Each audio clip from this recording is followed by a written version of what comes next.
I've never even thought of how to do this. So it's kind of nice that at least as a side effect, we've learned how to do it. So here we go. Welcome everyone who is joining us on YouTube, either live or recorded. We're here today to interview someone who so many of us in our community and beyond know fairly well and adore. I think we can all agree with that. Today we're going to be interviewing Bryan Graves, who has been the chef at Congregation McIsrael for 12 and a half years. He is beloved not only because of his culinary skills, but because of the type of human being he is. And it has been a pleasure. It is a difficult moment for us because we're so thrilled with his decision and what are the adventures he's going to talk about. We're also very sad to see him go, and he's been such a big part, and we look forward to seeing him in the future. Hopefully he'll come back to Savannah at some point. So we have people on who are on Zoom who can ask questions. Again, this is the Rabbi interviews. And first of all, Bryan, welcome. It is so great to see you. This is the first time we've got to see your new digs, and I know you're going to talk to us a little bit more about that.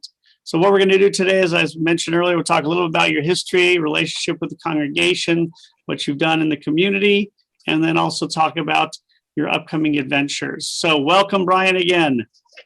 Woo. It's me. I'm here. the chef to the stars. Now, so first of all, not everybody knows where you are from, where you were raised, and then how you eventually came to Savannah. So where were you raised, were you born, and all that jazz? I was born here in Savannah, 1975, which makes me 45. I will be 46 next year. Only 10 years older than me. Great. Only 10 years older than you. I grew up in the Ardsley Park area as a small kid. So actually, the house that I just sold was actually a block from my first house that I lived in as a baby. Let's see. My dad worked for a lumber company. I cannot remember the name of this lumber company. And my dad was an IT person, and so he quit Bradley Lumber way back in the day. Some of y'all might remember them.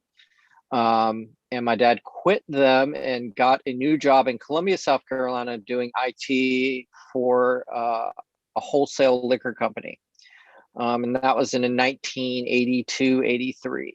And so we moved up there as a family.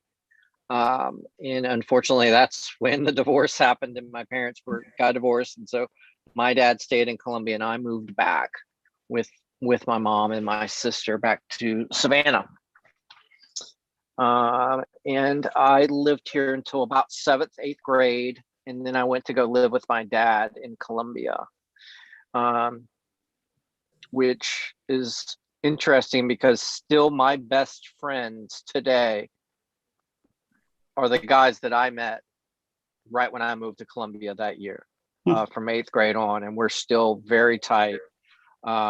It's constant contact with them. And the person that actually got me into being a chef is still one of my best friends today. And so I owe him a lot. And I think I need to express some gratitude towards him. You can also just say his first name. Dustin Bowdler. And so did you go to high school with all these guys from 8th grade through high school? Yep, we were a tight team. So we had all that going, and I never thought about being a chef. I never really knew what I wanted to be. When I went to college, I was taking just kind of basic courses. And if you asked me what I was doing, I would say business, because that seemed to cover a whole wide range of things. And I was living with a girlfriend, and my friend Dustin had just graduated Johnson and Wales Culinary School in Charleston and needed a place to live. And so he became my roommate. And so he started working at this really, really fine dining Italian restaurant. And he would go to work at 3 p.m., which sounded really kind of cool to me. It means I could sleep. And they would give them free beer at the end of the shift. That seemed kind of cool. And so he got me my first job in that, or not my first job, but my first real kitchen job in that restaurant. And the name of that restaurant was called Manja Manja. And I started off doing salads. I worked every position in that restaurant. And still during those years, I was like, oh, this is something I like to do. I'm kind of investigating, seeing what I want to do. And I was pretty young. And then I quit to become a mortgage broker. My uncle owned a mortgage broker business, or was a broker, and he needed that hand. And so I was trying to be a 9-to-5 person. And so that lasted about 2 months when a friend of mine named Eddie Early bought a restaurant and needed somebody in the kitchen to help him on the weekends. And my dad and Eddie were really close, and I consider Eddie still a very close friend of mine. And so Eddie got me in. So I was working weekends and doing the mortgage broking thing. And then one day the chef just didn't show up, just never showed up again. And so I got the job, and I did not really know what I was doing. I just kind of had to kind of fake it a little bit and ask a lot of help. And about 3 weeks into that, one of the reviewers for like the Connect Savannah, like that kind of magazine, came in on a night that it was prom night. Prom nights are always super stressful and hard and busy. And so he ate there and did this 3-page write-up on me. And I had only been there probably about 3 or 4 weeks. And it was at that moment that I knew, or I thought, I was like, you can do this. Look at this review, look at this write-up. Like, it gave me a lot of confidence in what I was doing. And so I worked for Eddie for a number of years. Then I moved to Tybee, and I helped opened up the Dolphin Reef, which is that big new, which at the time, which was a big restaurant there. And I worked there for several years. And then I think in 2002, I moved to Sun Valley, Idaho. Wow. That's a change. Yeah. So I went from Tybee to Sun Valley, Idaho, and I was in Idaho for about probably 3 to 4 years. And I was working at one of the best French restaurants in the Pacific Northeast for about a year. And then I was promoted out of there to my own restaurant. I ran this 3-meal restaurant in the main lodge. And after I was there for a little while, then I ran one of the ski lodges during the winter. And I got to cook for Bill Gates and Warren Buffett, Ted Turner, let's see, Demi Moore. I made Tom Hanks' birthday cake for him one time. There was always Arnold Schwarzenegger. There was always somebody famous around Sun Valley. It was a very huge population of stars and stuff, but which means a lot of work for us. And so after Sun Valley left, I moved home for a little while, and I got a job in Montauk, New York, which is at the very end of the island of Long Island. And I was a sous chef at the yacht club there, which I really, really liked. Summers on Long Island are just beautiful out in the Hamptons. It was way different from Idaho, from where I was. But that was also a seasonal position. So I worked that seasonal position. And then the next year, I got a job in Cape Cod at a 4-star resort area called Wequassett Inn, which is in Chatham, Massachusetts. So I did my season there, and then the next year I did a season back in Montauk. And then the next season I did was in Delray, Florida. So I was constantly always kind of moving around. How did you find these jobs? Was it friends? Did you go to an online platform? Did you just hear about it? Well, the first time I hit Montauk was definitely through I think I got that job through a headhunter or somebody that gets you jobs and stuff like that. And at Montauk, I was working under a guy named Ron Duprat, and Ron Duprat's a Haitian. He's a Haitian chef, and Ron was actually on what's the name of the cooking show where they um, the big famous cooking show where they take all the guys and they chef whatever. I don't know. I forget the name. What did you say? Amarillo, maybe something like that. No. It's a TV show. It was that first TV show where they make them cook and whatever. And he was on that during Vegas and got hugely popular. And so Ronnie would always call me and try to get me jobs. He actually called me about a month ago and wanted me to go work in Amarillo with him. Amarillo, Texas? Yeah, yeah. And I was like, no, I'm okay. So I always got these jobs through some kind of connection. And even in Florida, that was through Ronnie, because Ronnie started working for this big restaurant or hotel group out of Florida. And during that time that I was in Florida, my stepdad was really, really sick. He had congestive heart failure and his health declined. And so I moved back to kind of be near my family, near my mom. And my stepdad died. It'll be 13 years probably this month. So I was there and wasn't really doing much. I remember also got sober during this whole time. So I quit drinking. Chefs like to drink and party. Like, if y'all didn't know that, then that's kind of it's a big thing in the realms of cooking, is alcohol abuse. And so I had a problem and I quit. And so I was focusing on my sobriety and all those things when I was here. And I was offered a job at the Pink House to be a sous chef, I remember. And I was like, well, I gotta take this job. I gotta get back into it. And I remember talking to people about that job, and they were like, no, you don't have to take this job. Like, you can wait and take another job. You need a baby job. And so my baby job was Mikveh Israel. I think Margie and them had I think it was Craigslist. I'm not really sure. I forget how I applied.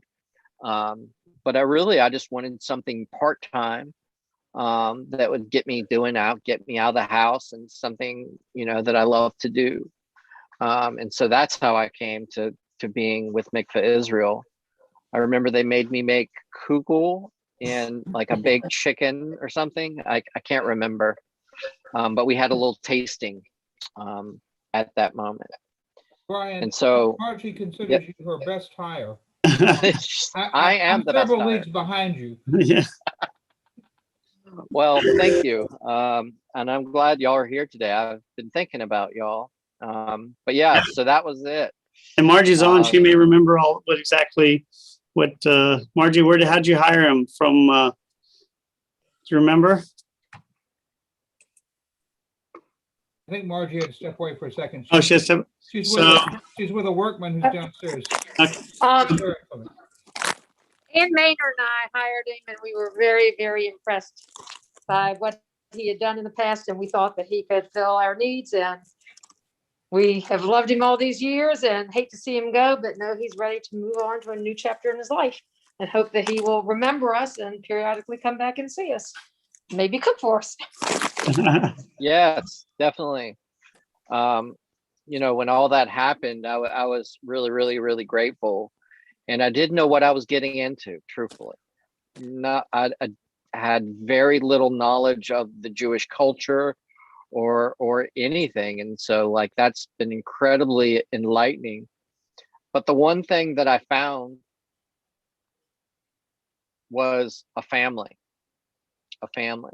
a work family that I'd I never imagined work could ever be that way, where people really, really, truly cared about what you were going through, what you needed, and how to help you.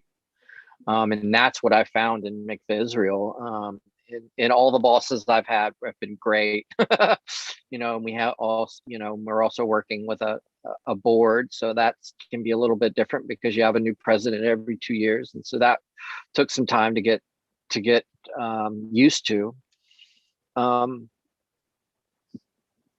But the one thing, like I added it up the other day. I was like, I think I've spent over 40%, I think, of my adult life working for Mikveh Israel, which is a long time when I put it that way into that. And I'm real nervous. I'll say that I am super nervous of leaving.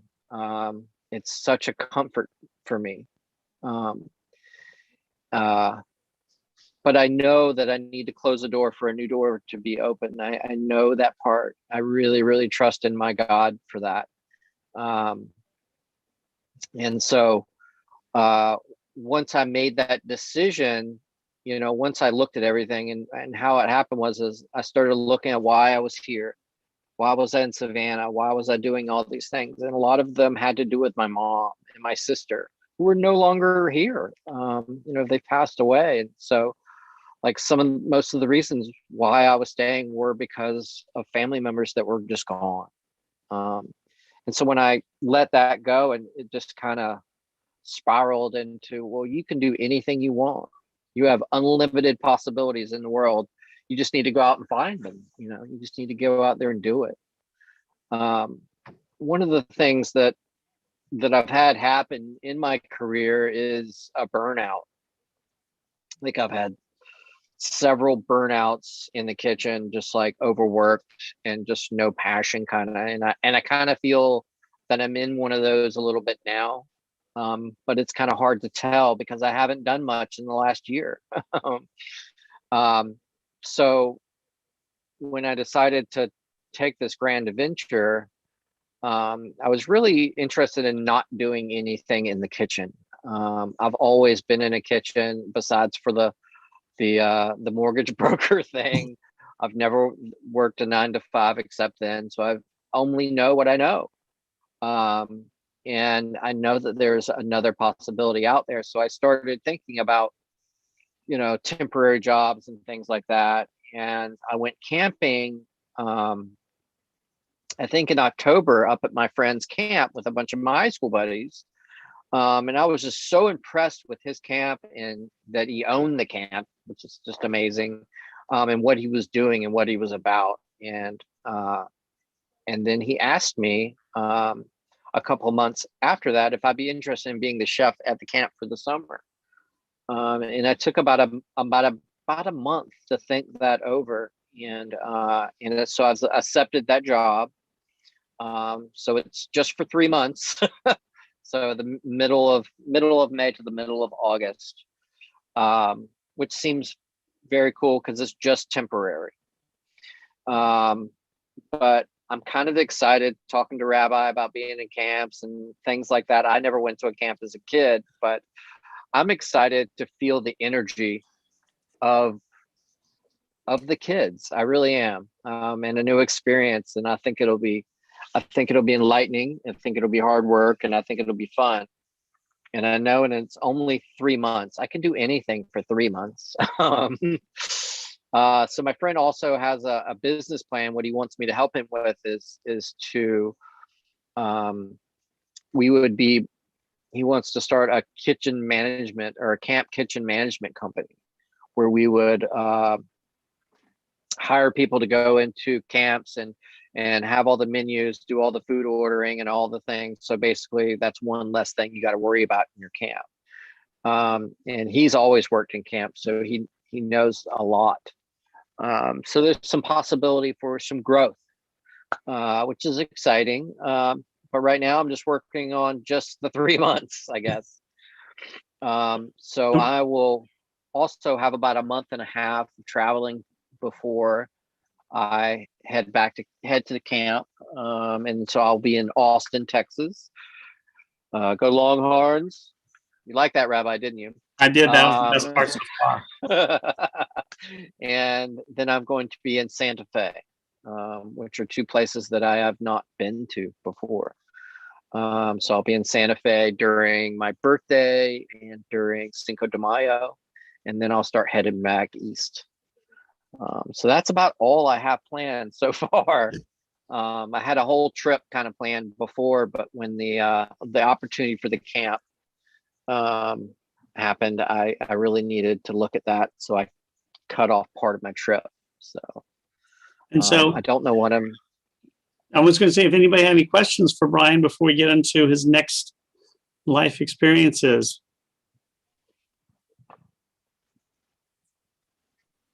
And if they're not now, I think we just got a little of our head of ourselves. So, first BH. How many tons of your wonderful chocolate chip cookies have you stockpiled for us? Sam says all you need at one time. Okay, thank you.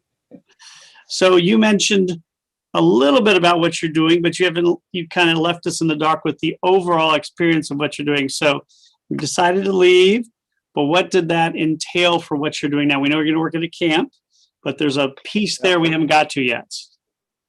You mean living in the Airstream? Exactly. So Okay.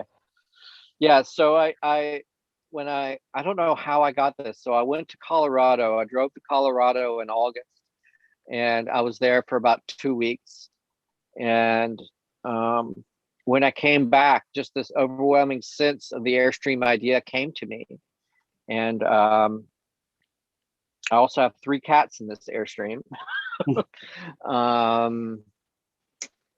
And so that idea allows me flexibility, because I was like, well, wonder if I want to move to Colorado or Wyoming or California or Texas. So the Airstream allows me to be flexible. If I'm visiting a town and I find a job, or if I want to hang out more, I can just hang out more, which is really nice. And I'm confined here with my own stuff, which is really cool. But my plans are not to like be a full-timer RV for the rest of my life and do all that. My plan is just to plan to find where I'm supposed to be, I think. And so when you're at camp, I guess you're going to park the Airstream there, but you're not going to use all the facilities that you'd have at a park. You just use the camp facilities and all that. So how it's going to work? My friend is actually going to build like a septic tank thing. Oh, wow. Where we can do that. He's going to have power for me. He's going to have water out there. So he's got this field because he owns this property. So he has a place for me to park the trailer, which is that's really the kicker of the job, is that I have a free place to park and live in the trailer, and I don't have to live in the cabin or anything like that. And I can take my animals with me. That was a big deciding factor of moving forward with the job, was that he was going to provide those services to me. And you're going to have a great time. I think many of us have been to camp. It's a lot of work, especially if you're in the kitchen, but as you said, it's very rewarding. So now on BH, go ahead. I was just going to ask, speaking of the kitchen, I've never set foot in an Airstream, Bryan. So what's the kitchen like, and what's the rest of the Airstream like? How large is it? It's a 25-foot international, so I don't know how many people that they say it can fit. My dining room table will go down, and then create a queen size bed, and then there is another twin size bed up in the front, and then I have 2 twins in the back. So technically I could probably fit 5 to 6 people, I think. My Airstream kitchen kind of looks like that. I don't know. Sorry, I'm on my. Probably doesn't look very cool. No lighting. So yes, it's not very big at all. So you still do a lot of cooking on a grill outside or something. I still haven't brought all my cooking stuff over here yet. But yeah, I might be doing some Airstream vlogs or something like that with recipes and stuff like that was one of my thoughts as well. Is there an oven in the kitchen? Yes, I have it's actually a microwave convection oven combo mix, which I have worked with a little bit. And it has three gas burners on the top. Oh, cool. And that's pretty interesting. So you're going to go to camp, we know, but what else do you want to, you mentioned seeing, what are some places you want to see, some things you want to do? Obviously, you have a lot of places you can drive to in several countries.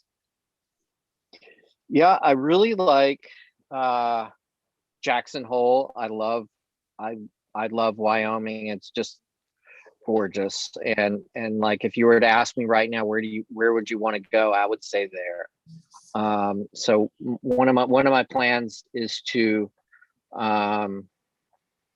after camp ends, I will head out towards California pretty quickly, and be in California for about a month and a half, north of San Francisco, more likely, in that area near the redwoods. And then I have plans to do fall in a park that is actually in between Grand Teton and Yellowstone. So I'll be there for about a month, maybe a little bit less. And then my original plan was to come back to the East Coast to be with family during November, December, and then push off again. Has the pandemic changed any of your plans, or is it pretty much the same as it was when you originally thought about it? Texas opening up kind of made me kind of think about, man, I'm going to Texas and they just opened up. But I'm going to be eating barbecue, and I'm going to be eating to-go food. Like, I'm not going to be inside a bunch of big places. So I think that I can take the safety measures that I know, and be comfortable and safe pretty much anywhere. So that's how I'm looking at that. But yes, I've thought about Texas opening up and all that. But when I traveled to Colorado this summer, I felt safer in Colorado than I did in Savannah at the time. Well, and if you're in Austin, that's the best place to go if you don't want to go inside to eat, because it is the food truck center of the world. Right. And I would assume that Austin has a very liberal mayor like ours that would have still keep mask mandates going and stuff like that. So that's what I'm holding on to. Yeah, I took my wife there, first time to meet the family. So we were going to San Antonio, but we spent 2 hours, and after 2 hours in Austin, she's like, I don't ever want to leave. It's a wonderful city, so you'll have a good time there. And so you're going to go to Texas, you're going to go to Big Bend. And what do you see as, I know you'll look for jobs here. What about socially? What do you do on these trips when you're going to be out by yourself? And obviously you want to meet people, but what are you going to do for that? I really don't know. I don't meet people very well. I am pretty shy when it comes to it, but it's also, I got to break out of that, But one thing about being in parks is that you're around like-minded people that are on the same adventure kind of that you are. You might meet somebody that has been to Big Bend and is going to tell me exactly where I need to park or what I need to do and things like that. So the social aspect will happen. I think some in the RV parks. I mean, there's plenty of young people here, in the one I'm at now. But my experience in these RV parks is also very limited. So I talked to my old minister today for about an hour this morning, and I was just kind of talking with her, and probably 5 years ago, she bought an RV and traveled the country for 2 years, and then got a position at a church in California. And so she's a huge resource of information of what that is. And, and I had some fears of leaving my life that it is so wonderful, that I'm making a mistake. And she was like, no, you're not making a mistake. You're just moving forward. And of course I would be nervous. Like, who wouldn't be nervous? These are all normal feelings to have in the position that I'm at. But I'm also in a very, very grateful, good position. I have a decent amount of money saved, I think. I have a job already. So things are looking up, and exciting things as well. Yeah, it's a big step you took. I think a lot of people are envious of you. A lot of people look back and say, I wish I had done that. So it's nice that you had the, mind to be able to go out and do any of these things. Anybody else want to ask some questions? If not, then we'll continue on. So when you were growing up, was cooking a part of your life? Did your parents teach you how to cook, or since you didn't go to the formal training colleges, how did you really learn how to do it? Was it just at these early restaurants? Yes. So my grandmother kind of cooked a little bit with me, and I kind of had that, and I always loved food. And my dad had a like really, really nice places. So I was influenced in some of those restaurants that I would go to with him when we would travel or be in whatever town we were at. And for me, it's definitely a spiritual experience. I will say that. I don't cook usually from a recipe. I usually cook from an intuition. And so that's kind of hard to describe when you have a spiritual intuition of food and what that is. Because things just feel right sometimes. I don't know how to word that, but it's definitely how I do it. It's just like something inside of me. It's let's do this. Let's go here and do this. So I try to follow that path. And when you came to Mikveh Israel, so you come into Mikveh Israel 12 and a half years ago, and then you had to learn about Jewish cooking, but also the unique points of the congregation that it's sizable, but not generally to have a chef on staff. So did you enjoy it for cooking? What are some of the things you brought? And then I know you also met a lot of people that you could do private catering for. Did you enjoy that? Yeah. It was pretty straightforward coming in. The menus were already pretty taken care of. I remember when I came in, they had this, one of the best things. They loved eggplant parm, but it couldn't be my eggplant parm. It had to be bought in this like thing that was that you would buy. We would buy them at Publix, and they were terribly expensive. And I'd have to buy all these little things and freeze them, and then cook them all, and then put them in a pan and put cheese on them and do all this. So that was one of the things they were like, no, we don't want to change that. And so, then one time I made them my eggplant parm, and the rest is history on that. Didn't have to buy that product anymore. That was already pre-made. Yeah, I would say your eggplant parmesan is beloved, even by me. And I just have the eggplant sin without the parmesan. So right, amazing. And so it's been a real pleasure. As everybody knows, we've had Bryan here for 12 and a half years. For those of you who know, he's still going to be cooking for the next couple of weeks and for Passover. What do you think about all the holiday cooking you had to do? You probably didn't even know about some of these holidays. All of a sudden, you're doing cooking for them. Yeah, I mean, the holidays, I really know more about the menus. I associate holidays with menus and what time it is. And, just last year for us, of what happened, with the closing and how bad that hurt me, that we couldn't provide Passover, that we couldn't do that Passover like we normally could.